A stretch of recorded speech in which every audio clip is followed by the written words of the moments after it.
si tout le monde est à l'aise d'utiliser le clavardage, j'ai envie de vous poser une question et que vous mettiez un ou deux mots dans le clavardage, donc dans la conversation. Selon vous, quelles sont ou quelle est une valeur fondamentale de la FEAS? Donc, je vous donne 15 secondes, 5 secondes. Allez dans le clavardage pour celles qui sont à l'aise. Écrivez-nous une valeur que vous sentez qui est primordiale, qui est au cœur de la FEAS. Qu'est-ce que ce serait? Égalité, respect, égalité, solidarité, égalité des genres.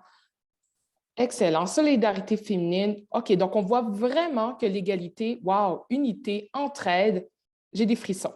Maintenant, si je vous disais, qu'est-ce qui est à l'opposé d'une valeur de la FEAS, qu'est-ce que ce serait? Donc, ce que n'est pas la FEAS, selon vous? Exclusion, parfait, merci. Rejet. Solidarité. OK, un groupe fermé, fermeture, ignorance. Wow! Donc, voyez-vous que sur la base d'une question, ce n'est pas un club social. Donc, sur la base de deux questions très simples, on voit qu'il y a un dénominateur commun parmi les personnes qui sont là. Donc, premier conseil qui ont ces valeurs-là, présentement, qui s'inscrivent dans qui elles sont également au sein même de leurs organisations. Donc, ce que ça prétend qu'il faille peut-être observer et analyser nos propres mécanismes de fonctionnement, nos propres mécanismes de recrutement et aussi, c'est de peut-être faire une veille médiatique des organisations jeunesse féministes ou féminines qui s'enlignent un peu avec ce qui incarne les valeurs de votre organisation.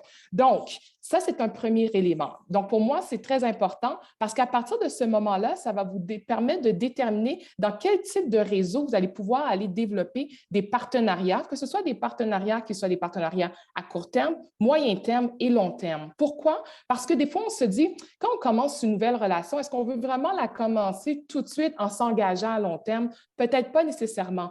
Mais si vous faites des partenariats à court terme, ce qui peut arriver, c'est que vous allez attirer des réseaux qui sont étrangers aux vôtres ou qui sont à l'extérieur de vos cercles donnés pour pouvoir justement augmenter la portée de ce que vous faites.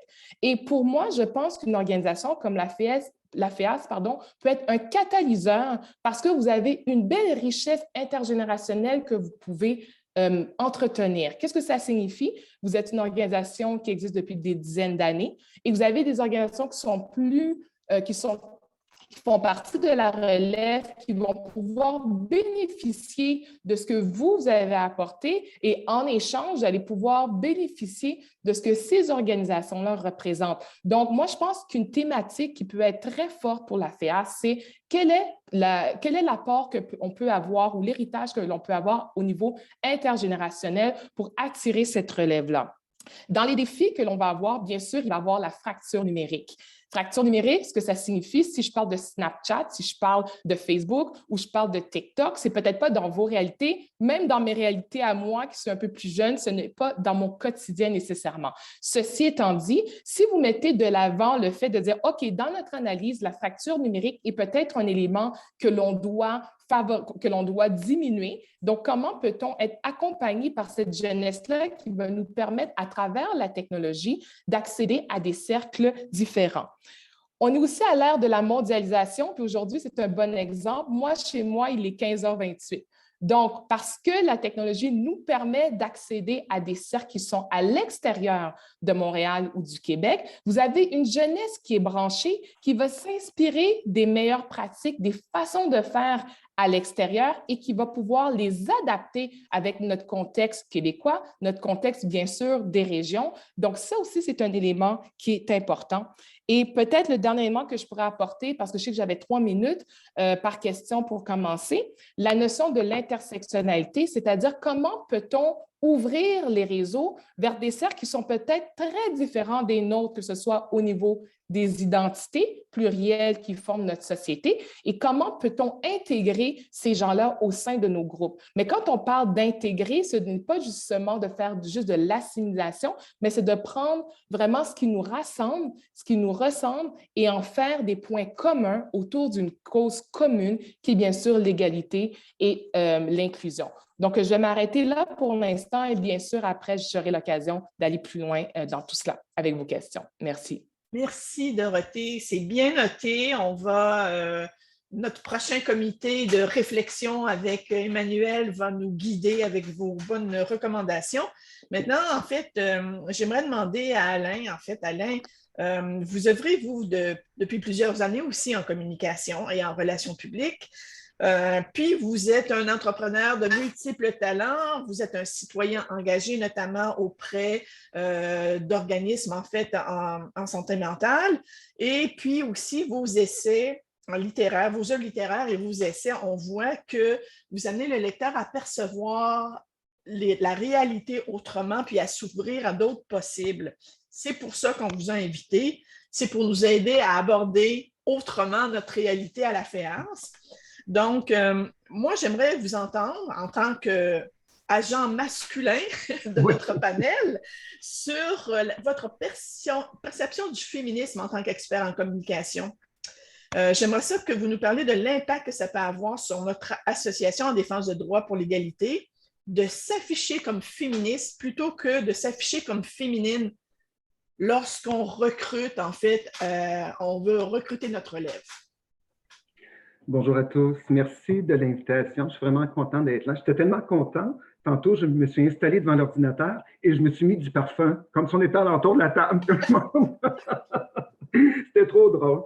Et ce qui était particulier, quand j'ai fait des petites recherches, j'ai réalisé que je suis né la même année que le premier congrès, en 1966. Donc, c'est dire à quel point nous sommes jeunes. Moi, j'ai vu le jour en région, dans le petit village de l'Avenir.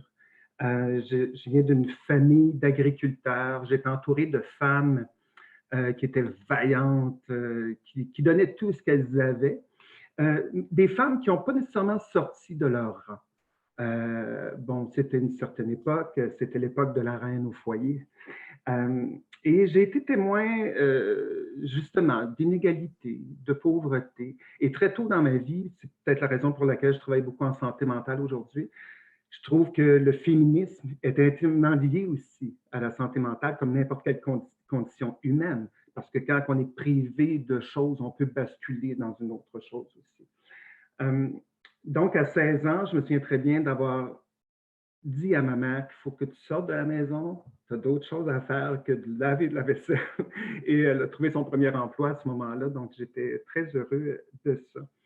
Ma perception du féminisme, je vous dirais que cette tendance-là, cet intérêt-là a commencé avec la littérature. Quand j'ai découvert Simone de Beauvoir, Duras, Sagan, tout ça, je trouvais ça formidable de voir des femmes prendre la voix, se lever debout, voire même frondeuses parfois. Mais par contre aussi, j'ai été témoin que quand une femme se lève debout pour prendre la parole, on peut la trouver dérangeante, voire hystérique. Parce qu'un homme va faire le même truc. Il faut passer un micro quelque part. Donc, ça, j'ai toujours trouvé ça un peu particulier. Moi, je pense qu'aujourd'hui, on assiste à une mixième vague de féminisme. Je pense que la communication de ce mouvement-là doit être revisitée, s'afficher plus inclusive, à mon avis, qu'on trouve des formules pour qu'on soit capable d'aller chercher les femmes qui n'y adhèrent pas encore et bien entendu, faire ce clin d'œil-là aux hommes parce qu'il y a de plus en plus d'hommes, je pense, qui s'allient à la cause des femmes. Le féminisme, de la façon que je le vois, je dirais que je le vois nécessaire, prioritaire, non négociable. Je le vois inspirant, innovant, actuel, rassembleur et je le vois chargé d'espoir aussi. Maintenant, je pense que plusieurs personnalités publiques qui ne se gênent pas pour s'afficher féministes. On pense à des politiciens, à des artistes. Donc, on est dans une belle mouvance et je trouve ça intéressant, comme tantôt Dorothée disait, on est branché, on est connecté sur la planète maintenant. Et je pense qu'on a tellement d'exemples qui nous rappellent qu'il faut se tenir debout. Moi, je me souviens quand mon père était vivant, il me disait, Alain, il y a deux races de gens dans la vie. Il y a les gens qui lancent des pierres et il y a les gens qui en posent. Il dit, j'espère que toute ta vie, tu vas en poser. Mais n'oublie jamais que bon an, mal an, il y a de tes pierres qui vont tomber. Donc, quand ton genou touchera le sol, j'espère que tu auras le courage de reprendre ta pierre et de la reposer. Et quand on est témoin de ce qui se passe, exemple, en Afghanistan, où en 1970, on portait la mini-jupe, puis là, ben, on est rendu à la burqa, on réalise qu'il n'y a jamais rien d'acquis. C'est pas parce que c'est de l'autre côté de l'océan que ça peut venir jusqu'à nous un jour. Peut-être sous d'autres formes, peut-être pas la même. Je pense que Pierrette, vous me demandiez l'impact de s'afficher féministe pour le recrutement de la relève. Ben, je pense que c'est essentiel parce qu'il faut être de son temps. Oui, oui, oui. Je pense que quand on parle de recrutement, on parle de moment présent. Et aujourd'hui, les jeunes ont d'autres histoires, ont d'autres rêves que nous. Parce que nous, on est allé en chercher certains, que ce soit exemple le droit de vote. Mais je pense que là, il y en a de nouveaux et je pense qu'il faut avoir une façon de s'adresser à eux. Je dirais qu'on n'a pas à s'excuser d'être là. On a à assumer nos rêves, nos valeurs. Et je terminerai en disant que je ne pense pas que le mot féminin, on en reviendra plus tard, soit un mot très, très rassembleur, à mon avis. On peut faire des tartes et avoir du make-up, mais je pense que notre rouleau à pâte peut servir à bien d'autres choses, tel qu'ouvrir un chemin. Voilà. Oh, je reviendrai plus tard avec la deuxième question. Merci beaucoup, Alain. Maintenant, en fait, bonjour Lauriane. Bonjour, merci d'être avec nous aussi. C'est important d'avoir justement un exemple d'engagement citoyen d'une jeune femme parce que souvent, on a des préjugés. Hein? Souvent, on va dire, ah, la jeunesse, ils ne sont pas intéressés par les enjeux que nous menons. On a je dirais, cette fausse croyance-là. Et puis, on a invité, en fait, Lauriane parce que c'est une jeune adulte impliquée. On voit qu'elle fait partie d'un vaste réseau de jeunes à l'échelle provinciale qui le sont également, qui est son organisme, Jeunesse citoyenne, ou Citoyenneté Jeunesse, je m'excuse, Citoyenneté Jeunesse, avec lequel la FEAS aimerait entreprendre dans les prochains mois, justement, des partenariats pour qu'on puisse se parler ensemble et voir qu'est-ce qui peut être construit pour une meilleure société ensemble.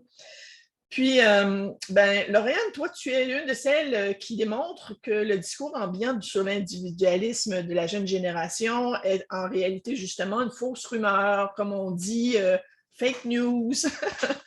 Donc, on aimerait t'entendre en fait sur ce qui motive les jeunes, en particulier les jeunes femmes, à s'impliquer bénévolement dans une cause. Et puis, quels conseils tu pourrais nous donner aussi, encore une fois, pour faciliter le recrutement des membres et surtout de pouvoir les intégrer au sein de nos instances locales, régionales et éventuellement provinciales, puisque tu es une de celles qui a foncé pour se présenter aux élections municipales de ta municipalité.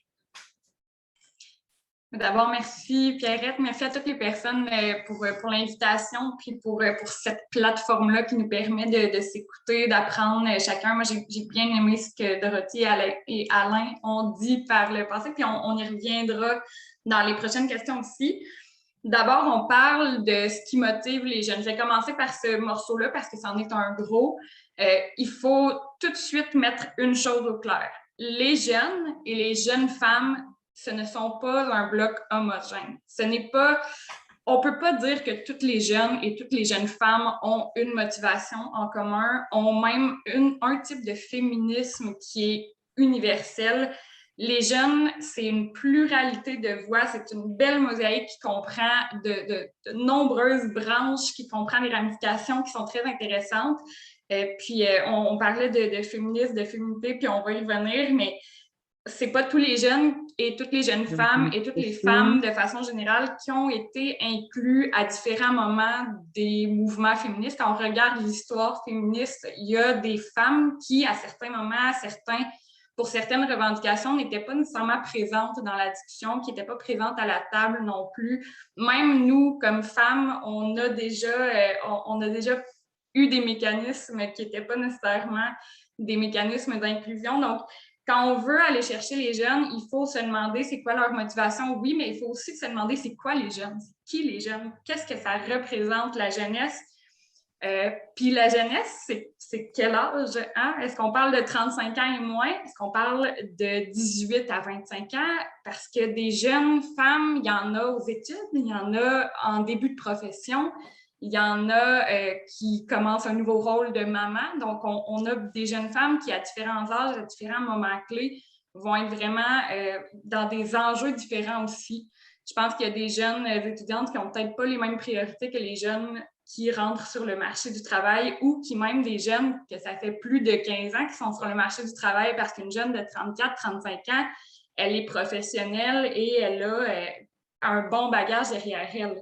Donc, il y a ça qu'il faut déjà mettre en contexte, puis je crois qu'il faut le garder en tête dans nos discussions parce que si on oublie que les jeunes, c'est pas un groupe homogène, on va vraiment se tromper, puis on va vraiment rentrer dans un mur quand viendra le temps d'aller les chercher parce qu'on va se tromper quelque part. Ça, c'est sûr et certain. Donc, quand on parle de motivation, maintenant que ceci étant dit, il y a quand même beaucoup de jeunes qui ont un élément commun dans leur motivation. Puis cet élément commun-là, on peut le voir de deux façons. Ça peut être soit une inquiétude face au futur ou un enthousiasme face à un changement futur. Donc, ça dépend si on veut le voir de façon plus négative ou plus positive.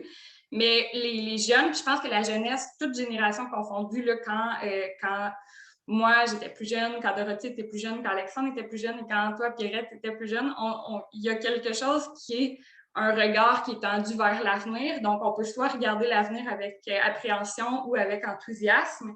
Mais le meilleur exemple de ça, c'est l'anxiété face au changement climatique. Il y a beaucoup, beaucoup de jeunes dans les mouvements environnementaux parce que l'enjeu environnemental, il se déroule maintenant. Il y a des impacts dès maintenant, mais il y a aussi des impacts qui vont être très présents et de plus en plus présents dans le futur. Et c'est les jeunes générations, c'est les plus jeunes qui vont le vivre le plus longtemps, ces impacts-là. Donc, la motivation, moi, je pense que ça, c'est un élément qui est quand même assez fort, là, de dire quels sont les enjeux du futur qui ont des impacts aussi maintenant. Donc, l'anxiété climatique, on a un désir d'action, il y a une urgence, il y a une impatience peut-être aussi. C'est un défaut de notre qualité comme jeune, peut-être, de dire qu'on est dans le moment présent, on est peut-être impatient, mais ça fait aussi qu'on a une volonté d'agir, je crois. On disait fake news tantôt par rapport au fait que les jeunes ne s'impliquent pas. Moi, je crois que c'est définitivement une nouvelle qui n'est pas nécessairement vraie, dans le sens que les jeunes s'impliquent peut-être pas comme on s'impliquait il y a 20 ans, il y a 50 ans, s'impliquent peut-être d'une façon différente, s'impliquent peut-être dans des milieux différents, dans des sphères différentes. Puis tu parlais de la fracture numérique tout à l'heure. Il y a des jeunes pour qui l'implication se passe uniquement en ligne, uniquement sur TikTok, qui sensibilisent les autres aussi. Il y a des puissants agents de changement chez les jeunes, puis ça, c'est très important. Donc, comment on les intègre, comment on les amène, puis là, j'essaie de ne pas dépasser trop mon temps, mais comment on les amène, là, tout le monde va être tanné de l'entendre. Si vous avez écouté les débats, je m'excuse déjà, mais ça nous prend un plan. Donc, je m'excuse déjà pour cette phrase-là, mais ça prend un plan, puis ça prend un plan avec des objectifs clairs, avec des cibles précises. Donc, qui est-ce qu'on veut dans ces jeunes-là? Est-ce qu'on veut aller chercher les jeunes qui sont déjà engagés dans les milieux universitaires, les coalitions étudiantes, dans les instances politiques? Il y a des ailes jeunesse politique, il y a des coalitions comme la SEV ou l'Utile, qui sont des mouvements pour l'accès à la propriété et tout. Donc, il y a des mouvements très, très, très engagés, puis on y retrouve beaucoup de jeunes. Il faut peut-être aller fouiller un peu, mais on en retrouve beaucoup. Donc, moi, si j'avais un élément à ressortir en début de panel, ce serait que ça nous prend un plan, puis ça nous prend des objectifs, et il faut savoir à qui on s'adresse. C'est la première chose. On n'ira pas chercher tous les jeunes, mais si on est capable d'aller en chercher, je dirais que la qualité avant la quantité aussi. Excellent, merci de ces bonnes recommandations. Alors, avec ma nouvelle collègue, notre nouvelle collègue Emmanuel qui vient d'entrer, on a bien pris note qu'on va se faire un plan. Alors, ma prochaine question s'adresse en fait aux trois panélistes. Je vais leur demander à tour de rôle de se prononcer en fait. Je vais amener en fait mettre en lumière un point qui, en fait, préoccupe beaucoup nos débats à l'intérieur de la FEARS. c'est qu'on se rend compte qu'encore en 2021, en fait, il y a plusieurs femmes, en fait, comme disait Lauriane tantôt, c'est pas tout le monde qui est féministe, qui se sent à l'aise de s'afficher féministe au Québec, même en 2021. Et pour certaines, cette terminologie-là semble avoir des stigmates négatifs. Hein? C'est comme perçu comme un mouvement qui est plus radical, extrême. Alors que si on regarde sa définition simple, toute simple, dans le dictionnaire, tout ce que ça veut dire, c'est qu'on cherche à ce que les femmes aient, et les hommes aient des droits égaux, mais pas seulement au niveau légal, mais aussi au niveau des mœurs.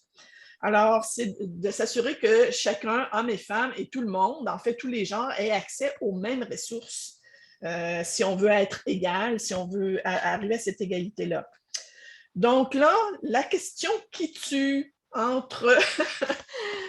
quelle est votre perception des deux termes, entre le terme féministe et féminine?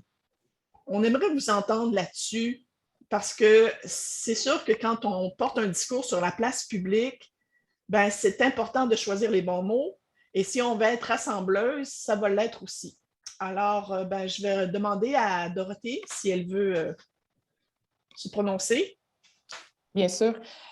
Premier élément que j'aimerais mentionner, c'est que je me suis déjà ramassée dans vos chaussures. Alors, rapidement, dans ma biographie, ce qu'on n'a pas mentionné, j'ai commencé ma carrière en 2009. J'ai été journaliste à TVA pendant 7 ans.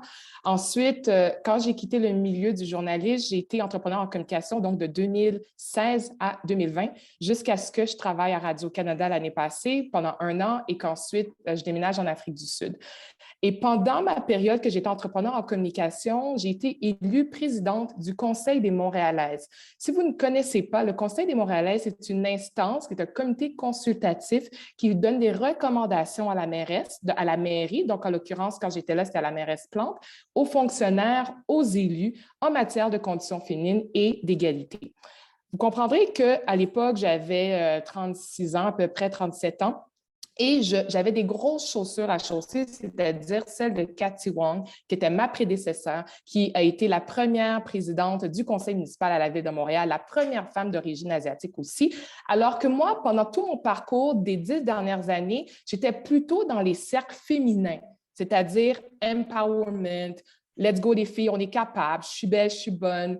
Vous savez, tout ce qui est de la question de on s'encourage à aller de l'avant, mais je n'avais pas une posture d'égalité parce que je ne connaissais pas nécessairement ce que ça représentait en termes de vocabulaire, alors que toute ma personne était en faveur de l'égalité. Donc, initialement, quand je faisais des publications Facebook, je ne me mettais pas ouvertement féministe. Donc, j'avais une publication qui était ouvertement féministe sans le mentionner. Jusqu'à ce qu'un moment donné, je me suis dit, Dorothée, assume-toi à 100%.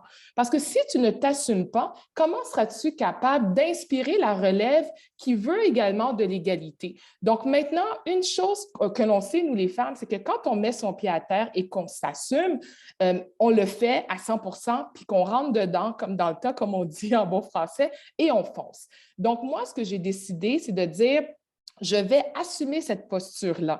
Mais qu'est-ce qui m'a aidée? C'est surtout parce que l'organisation avait une culture organisationnelle qui était très, très forte. Donc, ça n'a pas été compliqué pour moi d'embrasser cette posture-là parce que le Conseil des Montréalaises, c'est ce qui avait permis sa pérennité depuis 15 ans.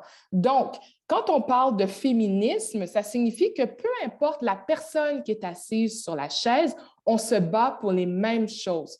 Quand on parle d'un côté, et ça implique qu'on peut avoir des hommes, on peut avoir des femmes donc, qui sont cisgenres, c'est-à-dire des femmes qui sont les femmes, on peut avoir des femmes qui sont maintenant des personnes trans, donc si on est dans cette inclusion-là. Mais quand on parle de féminité, ce n'est pas moi qui le dis, c'est Larousse. Je vais vous lire les simples définitions. Première définition qui est propre à la femme, charme féminin. Deuxième définition, se dit d'un groupe composé de femmes. Équipe féminine. Troisième définition qui a rapport aux femmes, vêtements féminins. Qui est destiné, réservé aux femmes, épreuve féminine d'athlétisme. Ou cinquième élément, qui a les caractères reconnus traditionnellement à la femme. Il a une sensibilité féminine. Donc, est-ce que la question à se poser, c'est est-ce que c'est vraiment C'est ces définitions-là qu'incarne la FEAS. Selon ce que je comprends, ce n'est pas cela. Vous, c'est encore plus. Parce que quand on parle d'égalité, on parle d'égalité au niveau transversal. On parle d'égalité dans toutes les sphères de la vie d'une femme. C'est-à-dire qu'une femme veuille avoir 15 enfants ou qu'elle décide de ne pas en avoir, donc c'est sa décision à elle. Est-ce qu'elle est dans une société qui lui permette d'assumer cette décision pleinement? Est-ce que les mécanismes, les politiques, tout ce qui est en place dans la société lui permettent cela? De la même façon, au sein de la FEAS, vous avez des causes, vous avez des éléments qui vous animent depuis plusieurs années. Vous vous dirigez vers l'avenir aussi. Donc, il y a d'autres causes que vous allez probablement embrasser. Donc, est-ce que ça se fait de façon transversale? Le logement, donc bien sûr l'éducation, l'accès à l'emploi, le salaire, l'équité salariale. On l'a vu, la pandémie, qu'est-ce qu'elle a fait? Elle a exacerbé les iniquités entre les personnes qui s'identifient comme femmes et les hommes. Donc, pour moi, c'est un élément qui est pratiquement, puis j'ai bien aimé quand Alain l'a mentionné, c'est non négociable dans la mesure où, si ensemble, vous assumez ce terme, vous allez l'entourer de définitions, l'entourer d'une vision, et c'est ce que vous allez partager en étant peut-être accompagné par une firme, par des professionnels en communication qui vont vous permettre d'asseoir cette vision, de l'assumer, de la partager et surtout d'inspirer. Donc, je vais m'arrêter là pour cet élément-là, mais le Larousse le dit, voilà, fait que je me suis basée sur le dictionnaire et ma vision, bien sûr. Très bien. On a fait un exercice semblable aussi avant de vous inviter, chers panélistes. Et c'est bien de voir que vous nous appuyez de cette façon-là. Maintenant, je vais demander à Alain de se prononcer. Oui. Bien, Dorothée, je suis tellement d'accord avec tout ce que tu dis. De toute façon, depuis le début, mais encore là. C'est drôle parce que cette semaine, j'ai pris un magazine où on donnait 6 astuces pour être plus féminine. J'ai dit, ah, ça tombe bien, on va en parler en fin de semaine. Et les 6 points, c'est comme suit, se pomponner, soigner sa chevelure, porter du parfum, porter des robes, miser sur des talons aiguilles et miser sur des accessoires. Donc, je me suis dit, oups, c'est loin du propos que je comptais tenir en fin de semaine. Bon, on voit bien que c'est une question d'être à l'aise avec sa tête, avec son corps, tout ça. Bon, mais autant que je connais des filles qui m'ont déjà dit ou qui me disent qu'ils se sentent femmes sans pour autant être féminines pour 200. Donc, je pense que tantôt, quand on parlait de stigmate avec le mot féministe, ben, il y en a aussi avec féminine. Et je trouve ça un peu réducteur aussi, parce que souvent, le mot féminin est accolé à quelque chose qui me semble un peu fragile et non à la force. Et en plus, il exclut la présence des hommes. Donc, c'est comme si on dit, ah ben nous, les femmes, on est de notre bord, puis les autres, ben, c'est ça. Ensuite, pour moi, être féministe, c'est un engagement envers la vie, puis même, je dirais que c'est un geste d'amour. Dans le sens que c'est de penser à soi, mais c'est de penser aux autres. C'est être un acteur de changement. C'est de décider d'avancer, c'est d'améliorer le sort de celles et ceux qui nous entourent, puis en premier lieu, sûrement nos enfants. Donc, pour moi, être féministe, c'est de toujours créer des ponts, veiller sur sa santé mentale, offrir un héritage aux gens qui nous suivent, mettre l'éducation en avant-plan, développer l'empathie et le respect pour chacune des personnes qui nous entourent, comme je disais. L'importance d'être féministe, moi, je m'occupe des relations de presse depuis 13 ans de l'Opéra de Montréal, que vous avez peut-être déjà entendu parler. Et quand on parle, moi, je considère que chaque action n'est pas petite, elle est nécessaire. Et je donne un exemple, c'est qu'à un moment donné, il y a eu beaucoup de gens qui se sont plaints, de femmes qui se sont plaints qu'il y avait plus d'hommes dans les fosses d'orchestre que de femmes. Et à un moment donné, il y a quelques années aux États-Unis, ça a commencé, on a commencé à faire des auditions à l'aveugle derrière des grands rideaux. Et suite à cette première expérience-là, on a réalisé qu'il y a eu 40% d'augmentation de femmes dans les fosses d'orchestre. Donc, pour reprendre un petit peu avec Lauriane, tantôt quand elle disait, bon, il faut savoir à quel public on pense, bon, qui sont ces gens-là. Je pense qu'il y a des micro-environnements où on peut toujours s'installer. Que ce soit, tantôt je parlais de la littérature, on a plein de livres jeunesse maintenant qui en parlent, qui démystifient. Il y a plein de réseaux comme ça. Et même, je voudrais, si j'ai encore un petit 30 secondes, sur l'importance du féminisme. En 2019, j'ai écrit avec mon amie Penelope McQuaid, moi aussi j'aime les femmes.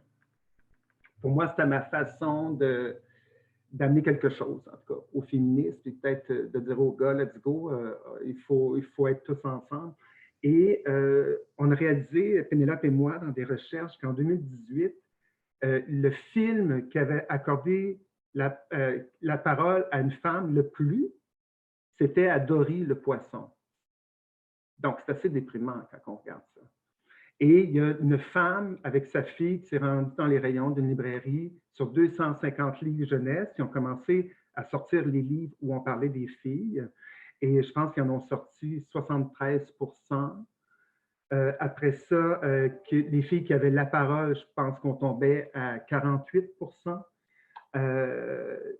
Puis les personnages qui avaient un métier, les personnages féminins, il y en avait 10%. Donc, c'est pas beaucoup. Puis moi, quand Lauriane a parlé de la clientèle qu'on va chercher, moi, je crois beaucoup à l'éducation. Je crois beaucoup aux jeunes. Puis quand je parle des jeunes, ça peut être des jeunes de 10 ans. Moi, quand je fais des tournées dans les écoles avec Simon Boulris sur le livre « Moi aussi, j'aime les hommes » qu'on a écrit, bien, les jeunes sont allumés, ils sont connectés sur toutes sortes d'affaires, ils sont ouverts, ils sont prêts à entendre, ils sont prêts à partager. Puis ces jeunes-là, ça va être les VIP de demain aussi, ça va être ceux qui vont nous engager. Donc, je pense qu'il ne faut pas négliger cette clientèle-là dans les écoles. Finalement, je dirais qu'être féministe, être féminine, ça ne suffit pas. Il faut être féministe. C'est dit. Merci Alain. Lauriane. Oui, bien, je vais essayer d'être plus bref sur cette question-là, parce que je pense qu'il y a déjà des éléments qui sont sortis chez mes copanélistes qui étaient très, très intéressants. Je vais commencer avec ma perception du mot féminine, en fait, puis je ne reviendrai pas sur les définitions et l'article de Dorothée et Alain. Pour moi, je me suis posé la question, parce que je ne me la suis pas posée souvent au niveau de la féminité. Je me la suis posée très souvent au niveau du féminisme, mais pour moi, la féminité, c'est une construction. C'est une construction qu'on se bâtit d'une part individuellement. Moi, ma féminité, mon identité de femme, je l'ai construite d'une certaine façon. Puis la société m'a aussi construit une perception de ma féminité, de mon corps, de ce que je devais ressentir. Donc, pour moi, le mot féminine, dans le terme féminité, c'est beaucoup une construction. Puis ce qui est le plus important pour moi, c'est que ma conception de ma féminité n'est pas nécessairement tout le temps en adéquation avec la conception que la société se fait de la féminité. Et j'irais même jusqu'à dire que la féminité, d'un point de vue individuel, est souvent pas en adéquation avec ce que la société veut nous donner. Donc ça, d'une part, pour moi, c'est quelque chose qui se construit individuellement, c'est une chose qui se construit socialement. On pourrait parler des heures durant si c'est bien, le bien, le mal de ça. Il y a des plus, il y a des contre, dans le sens où l'identité de femme, c'est quelque chose d'important aussi.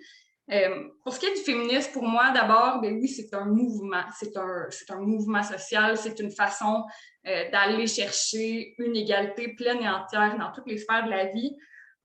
Mais ça a déjà été dit. Moi, j'ai envie de dire que le féminisme et le fait de s'afficher féministe, c'est un des actes les plus puissants qu'on peut poser comme femme, comme homme, comme toute personne qui veut s'afficher féministe.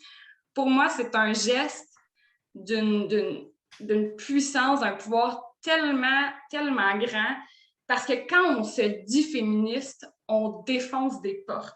Je le dis sans aucune gêne. Se dire féminisme, en fait, ça ouvre des portes aux personnes qui, derrière nous, n'ont pas les moyens, n'ont pas le loisir de s'afficher comme féministes. Dans leur quotidien, n'ont pas le loisir d'avoir ce privilège-là. Moi, comme femme, j'ai beaucoup de privilèges, là, dans le sens où je suis née ici, au Québec. Déjà, ça, c'en est un non négligeable. Je suis une femme blanche qui est dans une classe quand même moyenne à aisée, dans le sens où je n'ai jamais manqué de moyens non plus. moi, je peux me le permettre. Je peux aussi me permettre d'utiliser ces privilèges-là pour ouvrir la porte à d'autres.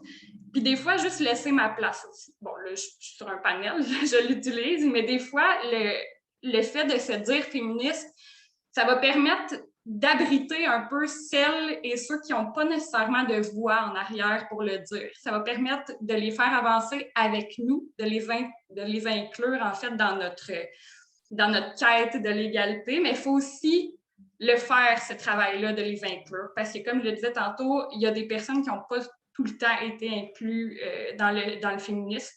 Puis ça, le fait de s'afficher, c'est tellement puissant. Donc, je ne rebondirai pas infiniment là-dessus, mais c'est un geste qu'on peut tout faire. Puis je pense qu'ici, là, dans le cercle où on est, là, les 168 personnes ici, je pense qu'on a ce loisir-là de le faire si on veut, puis on pourrait se rendre compte que ça a un impact plus grand qu'on le pense. Merci, Lauriane. Merci beaucoup. Vous avez abordé en fait un peu ce que le prochain point en répondant à cette question-là. Donc, je vais peut-être axer sur un enjeu en fait sur lequel j'aimerais vous entendre. C'est que comment nous, en tant que mouvement, on peut encourager en fait la contribution de nos confrères dans l'atteinte de l'égalité pleine et entière des genres dans toutes les sphères de la société. On voit, vous avez donné des exemples, maintenant il y a des hommes qui s'affichent très fièrement féministes. Autre câlin, même le premier ministre Trudeau actuel s'est affiché. On connaît tous Gabriel Nadeau-Dubois aussi au Québec qui ne s'en cache pas du tout et qui le pratique dans sa vie politique. Alors, j'aimerais voir comment on pourrait aller chercher cette contribution-là chez les hommes pour justement nous aider à redonner les lettres de noblesse à ce terme-là, féministe, et enlever tous les stigmates négatifs qui y sont associés. Dorothée. Je vous dirais la meilleure réponse que j'ai envie de vous dire, c'est que même à la fin de la vie de ma fille qui a 6 ans, on ne réussira pas à déconstruire le mot féminisme négativement. Pourquoi? Parce que tant qu'il y aura des hommes ou des femmes ou des personnes, peu importe leur identité sur cette terre, tout le monde va avoir des perceptions différentes de la vie. Ceci étant dit, il y a peut-être une citation que je peux vous partager qui peut inspirer ma réponse, c'est celle de la poétesse Maya Angelou, je ne sais pas si vous l'avez connue, afro-américaine, qui disait « Les gens oublieront ce que vous avez dit, ils oublieront ce que vous avez fait, mais n'oublieront jamais ce que vous leur avez fait ressentir. » Si je me base sur ma propre expérience, je vous avais dit initialement que moi aussi, j'avais de la difficulté à m'affirmer comme féministe à cause de tout le stigma qu'il y avait. Et pourquoi aujourd'hui, je suis fièrement une féministe? Parce qu'il y a des féministes qui m'ont inspirée. Donc, j'ai acheté, si vous me perdez l'expression, la personne qui était le produit, et en étant inspirée par ces femmes féministes-là, et ça touche tellement ce que Lauriane a dit, c'est tellement important la notion de privilège, ce qui a fait que maintenant, ça m'a impactée et ça fait qu'aujourd'hui, je suis une femme féministe. Mon background aujourd'hui, oui, je suis en Afrique du Sud, mais mes parents sont arrivés d'Haïti dans les années 70, vous comprendrez, avec rien. C'est-à-dire, quand je dis rien, rien de matériel, mais avec toute la volonté du monde d'offrir un meilleur avenir pour leurs enfants. 2 générations plus tard, ma fille de 6 ans a une vie que ma mère n'a pas encore eue à l'aube de ses 70 ans. Et on parle d'une différence d'une 40aine d'années. Donc, elle a quand même hérité de la résilience de ma mère parce que j'en ai hérité également et de mon père. Donc, tout ça pour vous dire qu'il ne faut pas mettre trop d'efforts à vouloir déstigmatiser ce mot-là. Plutôt, voyez-le de la façon positive. Comment pouvons-nous l'incarner? Et on l'incarne, entre autres, comme Lauriane l'a dit, en se disant, mais moi, aujourd'hui, je suis une femme de privilège, et c'est mon cas aussi en tant que femme noire. Il y a des réalités de personnes noires ou de groupes sous-représentés au Québec et ailleurs dans le monde que je ne comprends pas et que je ne comprendrai pas parce que je n'ai pas manqué beaucoup de choses dans ma vie. Et parce qu'aujourd'hui, d'un point de vue professionnel, j'arrive quand même à bien vivre. Mais tout ça pour vous dire que pour moi, ce serait de voir comment on incarne le tout à travers notre organisation. Et pour les hommes, je pense que tout commence par le dialogue. Et je crois, tout à l'heure, Lauriane l'a bien dit, la qualité au-delà de la quantité. On commence par des petits cercles d'hommes qui veulent intégrer vos discussions. Vous en apprenez un petit peu sur eux, ils en apprennent un petit peu sur vous et on en fait des petits pas. On y va. Moi, j'aime beaucoup la théorie du petit pas. Quand un enfant rentre à la maternelle, on ne se dit pas, bon, mon enfant, aujourd'hui, tu dois savoir lire, écrire, multiplier, diviser, puis faire ton algèbre. Non, on commence par les sons. Ma fille est là-dedans. Au début, je trouvais ça dur, je trouvais ça long, parce que ça fait longtemps que je sais lire. Mais aujourd'hui, après 2 semaines de la première année, elle reconnaît le son O, elle reconnaît le son I. Et quand elle lit, puis qu'elle voit P-A, elle va faire P-P-P, pa, pa. Ça prend peut-être 1 minute, mais finalement, elle sait le lire, ce mot papa-là. Donc, allez-y avec la théorie des petits pas. Pourquoi? Et ça, je pense que c'est important à noter. Pourquoi la théorie des petits pas? Le danger qui nous guette, c'est l'instrumentalisation.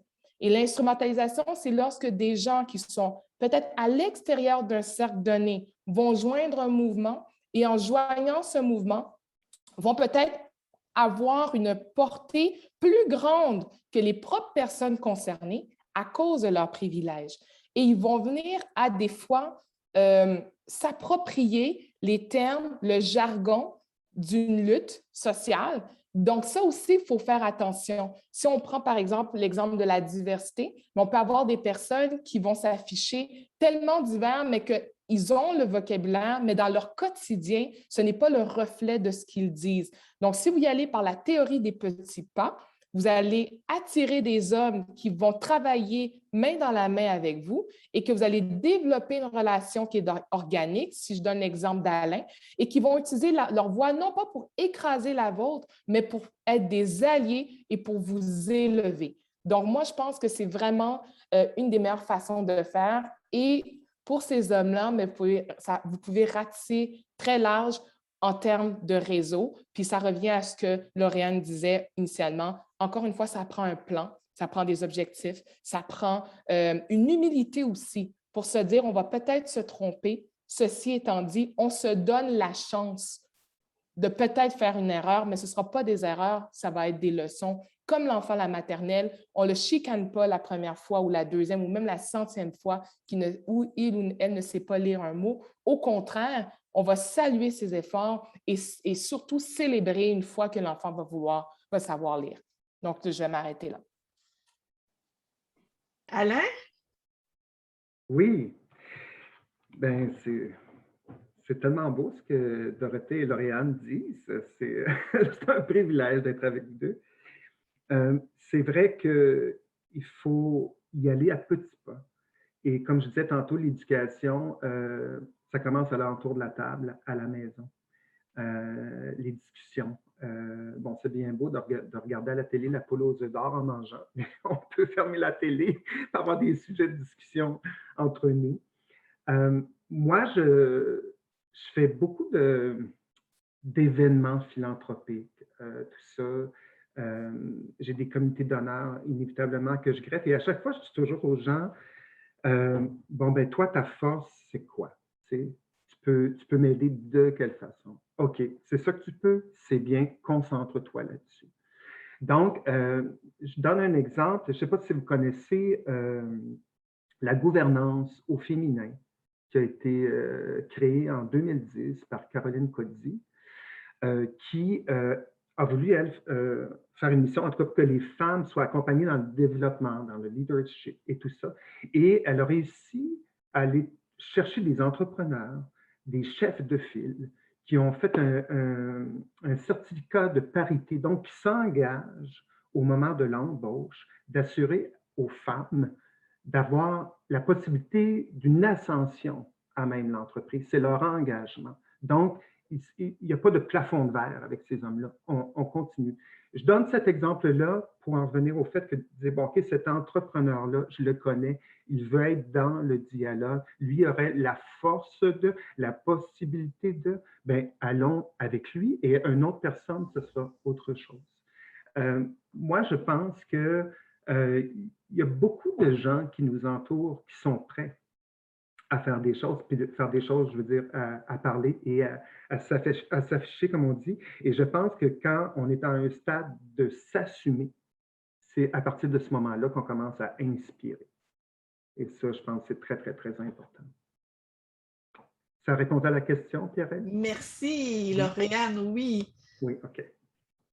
Bien, je trouve ça très intéressant, là, ta dernière intervention, Alain. Puis, pour ma part, au niveau là, de redonner les lettres de noblesse au mot féministe et de redorer le blason du féminisme, je crois pas que le féminisme ait déjà eu meilleur ou moins pire. Ben, très certainement qu'il y a déjà eu pire, mais c'est un cycle. Dans le sens où ça, je suis pas trop inquiète avec la perception. Il va toujours se trouver des personnes, certaines personnes, pour dire du négatif du féminisme, et il se trouvera toujours des chambres d'écho pour embarquer dans ces mouvements-là.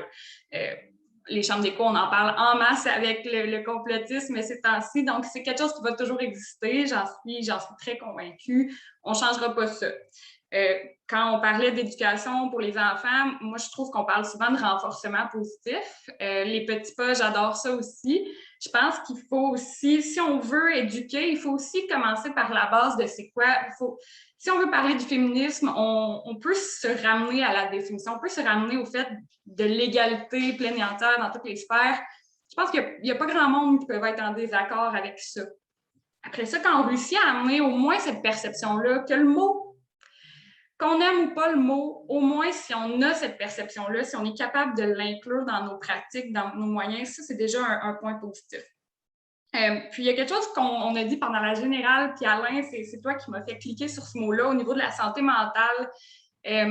C'est épuisant, des fois, d'éduquer. Ça peut devenir très épuisant de toujours essayer de convaincre, puis on parle des hommes, mais il y a d'autres femmes aussi qu'on essaie de convaincre du bien fondé du féminisme. Ça peut être très, très épuisant. Et moi, je l'ai vécu, cet épuisement-là, dans mon militantisme.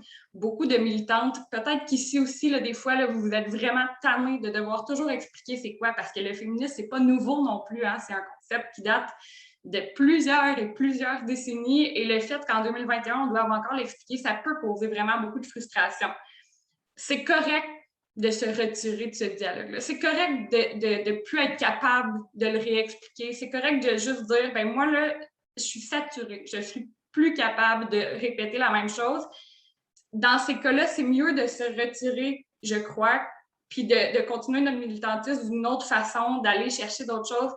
C'est bien de se ressourcer aussi, de retourner dans nos milieux qui sont féministes, qui sont des alliés pour nous. Je pense que c'est important de le faire parce que si on se brûle toujours à essayer d'aller dans les milieux les plus difficiles ou les plus réfractaires, ça peut vraiment être dommageable pour notre santé.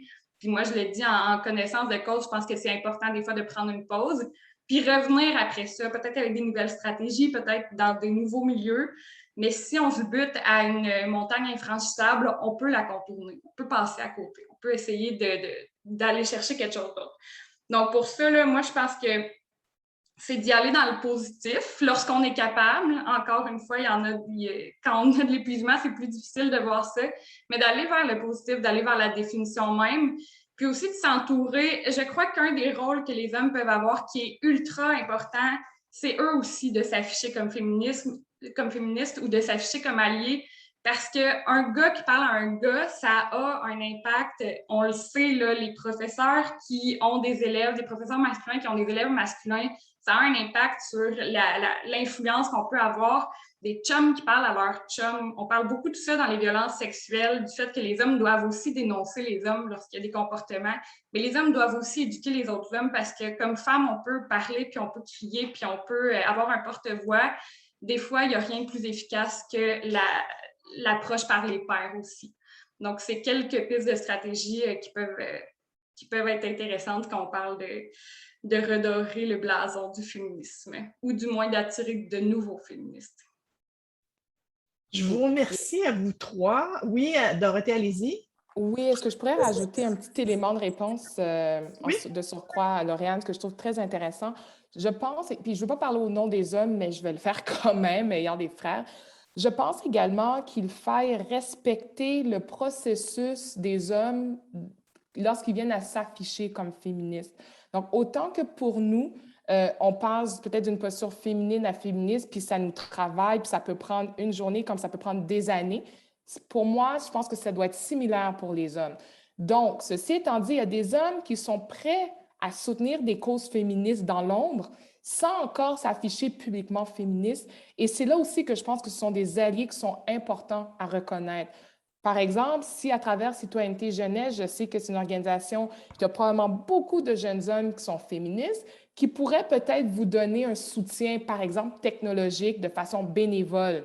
Ils le font parce qu'ils croient en votre cause, parce qu'ils sont féministes foncièrement, mais ce ne sera peut-être pas la discussion avec leur chum de gars au bar puis au cégep. Donc, ça aussi, je pense que c'est important puis ça revient à la communication, Alain pourra en parler, dans vos démarches, vos stratégies de communication, la façon de recruter, quand on parle de théorie de petits pas et qu'on parle de réseau, c'est que cette personne-là va peut-être écrire à Pierrette, Emmanuel ou peu importe, Mme Coiteux, en disant « Je suis intéressée à vous soutenir, votre cause me tient à cœur pour X, Y raison, que ce soit parce qu'il a grandi dans une famille féministe, que peut-être parce qu'il est impliqué aujourd'hui, mais que pour lui, ce ne sera pas dans son Facebook, ce ne sera pas dans son TikTok, etc. Et pour moi, cet homme-là est aussi féministe parce qu'il va apporter son soutien à la cause. Donc ça, je pense que c'est un élément important à retenir. Merci, Dorothée. Alors, en fait, notre temps achève bientôt. J'aimerais ça, en fait, garder une petite période pour recevoir les questions de notre auditoire. Mais avant de clore, je voudrais vous remercier parce que, en fait, pour développer notre image de marque, pour nous aider à bien nous préparer avec ce nouveau projet qu'on veut structurer à l'interne, vos conseils nous ont été très précieux. Ce panel, en fait, est enregistré et va être déposé sur notre site de la FEAS en espérant que les femmes qui n'ont pas pu participer au congrès puissent bénéficier, en fait, de cette inspiration-là qu'on a eue aujourd'hui tout ensemble. Alors, je désire vous remercier énormément. Mais avant de commencer la période de questions de l'auditoire, je voudrais que vous nous donniez un mot, une phrase de la fin. Qui se lance? Ça me ferait plaisir d'y aller, si ça vous Vas-y, va. Lauriane. J'irai avec des points de forme. Adapter les techniques et le vocabulaire. C'est très important quand on veut aller chercher des jeunes. Ensuite, aller là où ils sont. Ce n'est pas toujours les milieux qu'on l'on croit. Puis, accepter la confrontation. Si on va chercher des jeunes, ça se peut qu'il y ait un choc des idées. Il faut accepter ça puis l'embrasser. Et ensuite, aller chercher de l'accompagnement. Ça se fait tout seul, peut-être. Ça peut prendre plus de temps, mais je pense que si on va chercher de l'accompagnement, ça peut aller 1000 fois plus vite, 1000 fois plus facilement. Il y a des belles organisations, puis je ne prêche pas juste pour ma paroisse. S'il y en a plusieurs là, qui peuvent vous aiguiller là-dedans. Merci, Lauriane. Vous allez être les premières interpellées à venir nous accompagner. Merci. Moi, oui, Alain. Oui. Tantôt, je pense que c'est Lauriane qui parlait des réseaux sociaux. Je ne sais plus, en tout cas, bref. Moi, je rêve de voir des campagnes touchantes, déstabilisantes, des capsules vidéo qui nous font réfléchir, dans lesquelles justement, on retrouvera peut-être des jeunes, des hommes, et aussi peut-être des trucs qui peuvent être sarcastiques, nous faire rire jaune un peu des fois. Tu sais. Je m'imaginais l'autre jour, je pensais à Thérèse Casgrain, Madame Kirkland ici. Je me disais, il me semble que j'aurais une belle vidéo, moi, d'une dame de peut-être 80 ans qui dirait, moi, en 1942, j'étais là, moi, le premier jour du vote. Puis de passer à une autre fille, puis de faire un build-up jusqu'à aujourd'hui, qu'une fille prenne la parole, une fille de 20 ans, puis elle dit, moi, quand on va reconnaître le travail invisible, ben, je vais être là. Qu'on voit le relais entre les générations, la transmission. Mais si elle veut, la fille d'aujourd'hui, elle souhaite qu'on reconnaisse ce travail invisible, bien, il y a une fille il y a 70 ans qui était là pour qu'elle aille voter ici. T'sais. Donc, ça pourrait être intéressant. Et même, je m'imaginais, je vois un gars, une fille ouvrir une enveloppe de paye, puis ils ouvrent leur paye, puis le gars dit, ben voyons, ça n'a pas de sens, on m'a donné moins que toi, que la fille lui réponde, ben, habitue-toi, parce que moi, ça fait 2000 ans que ça dure. Bon, on va vous interpeller pour notre campagne. Non, mais Pour la scénarisation. Il faut innover, il faut être éclaté, il faut être jeune. Moi, c'est ce que je souhaiterais. Ben, merci de ce thème inspirant. Vous aussi, vous allez être appelés. Alors, je vais laisser le dernier mot à Dorothée. Oui, puis ça va tellement dans la même veine qu'Alain. J'avais envie de vous dire, dans la même veine qu'Alain puis Lauriane, parce que ce que vous entamez, ce n'est pas petit, c'est une transformation organisationnelle, rien de moins. Donc, soyez là où l'on ne vous attend pas. Et ça, cette transmission intergénérationnelle-là, pour moi, ça passe beaucoup par ça. Vous faites partie, malheureusement, dans notre société, des angles morts de notre société. C'est-à-dire que je suis du milieu des médias, ça fait 12 ans, 13 ans que j'œuvre dans les médias. Il y a toujours une partie de la population qu'on voit toujours, qui a une voix, qui est vue, qui est perçue positivement. Après, on a une certaine jeunesse qu'on va percevoir comme les fatigants, les gens qui ne restent pas au travail et tout et tout. Puis les aînés qu'on ne va pas montrer dans une AGA un samedi matin sur Zoom. Pour moi, c'est extraordinaire ce qui se passe. Donc, vous faites partie aussi des angles morts, malheureusement, de notre société parce que malgré tout l'acquis, la richesse, les histoires que vous possédez en vous, que ce soit d'un point de vue individuel ou collectif, ce n'est pas mis de l'avant dans nos grandes heures d'écoute et encore moins sur nos médias sociaux. Donc, si vous avez envie de faire les choses différemment, soyez là où on ne vous attend pas. Je vais donner un exemple, puis je vais pouvoir peut-être l'envoyer à vous, Pierrette. Je vais laisser sur ça. Il y a une grand-maman sur les médias sociaux dont j'oublie le nom. Elle s'habille de façon vraiment excentrique, c'est-à-dire qu'elle a son bikini, elle va mettre ses tights ou ses leggings roses avec des lunettes de soleil, puis elle est sur Instagram. Elle doit avoir 90 ans. Puis cette femme-là, ses fans sont probablement âgés en 18 et 30 ans. Pourquoi? Parce qu'elle bouscule le modèle de la femme aînée ou de la femme d'un certain âge parce qu'on vous perçoit comme étant peut-être pas actives, qui sont plus impliquées, etc. Alors que ce n'est pas ça. Donc, qu'est-ce que vous avez envie que les jeunes découvrent de vous? C'est quoi cette jeunesse en vous que vous avez envie de partager et cette sagesse que vous portez en vous, que vous avez envie de faire rayonner par-dessus les toitures. Donc, moi, c'est un peu le mot de la fin. Sortez des sentiers battus. Vous êtes des femmes pionnières. Je veux dire, moi, si je suis assise où est-ce que je suis, c'est parce qu'il y a des femmes avant moi, comme vous, qui avaient pavé le chemin. Donc, ressortez ces éléments-là, faites des partenariats excitants qui vous sortent de votre zone de confort, mais qui restent bien sûr collés à vos valeurs et à ce que vous voulez incarner en matière d'égalité. Puis vous allez voir, vous n'avez même plus besoin de faire des campagnes. Les jeunes vont vous approcher pour pouvoir mettre en avant votre organisation. Donc, je vais aller sur ça, parce que ça a été vraiment un plaisir, mais pour moi, soyez là où on ne vous attend pas, puis éclatez-vous en portant vos valeurs d'égalité. Merci beaucoup à vous trois. Merci Dorothée. On est très inspirés. En tout cas, moi, je le suis. J'ai déjà des projets qui bouillent dans ma tête. Et puis, je pense que je vais contaminer mes collègues à mettre en place, en fait, ce avec quoi vous nous avez nourri ce matin.